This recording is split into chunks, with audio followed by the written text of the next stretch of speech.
Hello guys, നിങ്ങളെന്തായി കാണുന്നത്? അജിയോൻ്റെ ഒരു parcel തലകുത്തനെ നിൽക്കുന്നതല്ലേ. ഇടിവെട്ടിയവനെ പാമ്പ് കടിച്ചെന്നൊക്കെ കേട്ടിട്ടുണ്ടോ? ഇന്നത്തെ എൻ്റെ അവസ്ഥ അങ്ങനെയാണ് കേട്ടോ. എൻ്റെ അവസ്ഥ ഇന്ന് വളരെ പരിതാപകരമാണ്. എനിക്ക് ചെറിയൊരു ഓൺലൈൻ ബിസിനസ്സൊക്കെ ഉണ്ട്. കൊറിയൻ ആക്സസറീസും പിന്നെ സാരീസൊക്കെ ഉള്ളത്. അപ്പോൾ ഇന്ന് എൻ്റെ കൊറിയൻ ആക്സസറീസ് ഇപ്രാവശ്യം കുറച്ച് ഓർഡർ കൂടുതലായതുകൊണ്ട് ഞാൻ കുറച്ച് സാധനം എക്സ്ട്രാ വരുത്തിക്കുന്നുണ്ടായിരുന്നു. അതിൻ്റെ പാഴ്സൽ വരുന്ന ദിവസമായിരുന്നു ഇന്ന്.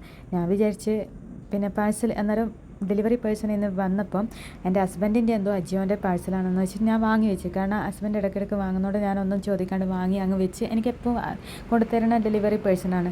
പിന്നെ അയാൾ പോയതിന് ശേഷം ഞാൻ എൻ്റെ പാഴ്സലിൻ്റെ ട്രാക്കിംഗ് ഐ ഡി നോക്കിയപ്പോൾ അതിലുണ്ട് ഡെലിവേർഡ് എന്ന് കാണിക്കുന്നത്.